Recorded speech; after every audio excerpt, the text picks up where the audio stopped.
നിർബന്ധിത മതപരിവർത്തനം ആരോപിച്ച് രാജസ്ഥാനിലും മലയാളിക്കെതിരെ കേസ്. ഇടുക്കി കട്ടപ്പന സ്വദേശിയായ തോമസ് ജോർജിനെതിരെയാണ് ജാമ്യമില്ലാ വകുപ്പുകൾ ചുമത്തി കേസെടുത്തത്.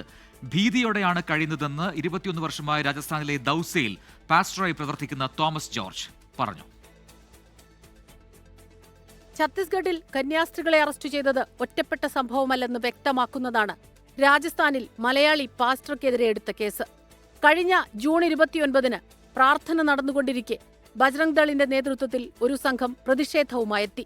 ജൂലൈ 6-ന് ബജ്രംഗ് ദൾ RSS പ്രവർത്തകർ മതപരിവർത്തനം നടത്തുന്നുവെന്നാരോപിച്ച് ആരാധനാലയം തകർക്കാൻ JCBയുമായെത്തി. 100ഓളം പോലീസുകാർ എത്തിയാണ് തോമസ് ജോർജ് ഉൾപ്പെടെയുള്ളവർക്ക് സംരക്ഷണം നൽകിയത്.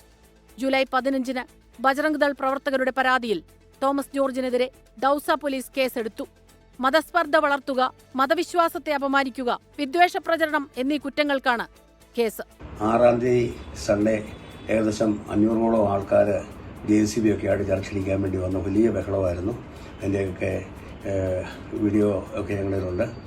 വലിയ ബഹളമായിരുന്നു. അവർ വന്നിച്ച് പറയുന്ന കാര്യം ഞാൻ തരം പരിവർത്തനം ചെയ്തു എന്നുള്ളതാണ്. പക്ഷേങ്കിൽ ഞാൻ ഇതുവരെയായിട്ട് ആരെയും മതം മാറ്റിയിട്ടില്ല. ഞങ്ങളവിടെ നിന്ന് പ്രാർത്ഥിക്കുന്നു. അവിടെ ആൾക്കാർ വരുന്നുണ്ട്, പ്രാർത്ഥനയ്ക്ക് വരുന്നുണ്ട്, അല്ലാതെ വേറെ കാര്യങ്ങളൊന്നുമില്ല. കടുത്ത ഭീഷണി നേരിടുന്ന സാഹചര്യത്തിൽ രാജസ്ഥാനിൽ നിന്ന് മാറി നിൽക്കുകയാണ് തോമസ് ജോർജ്. 24 ഡൽഹി.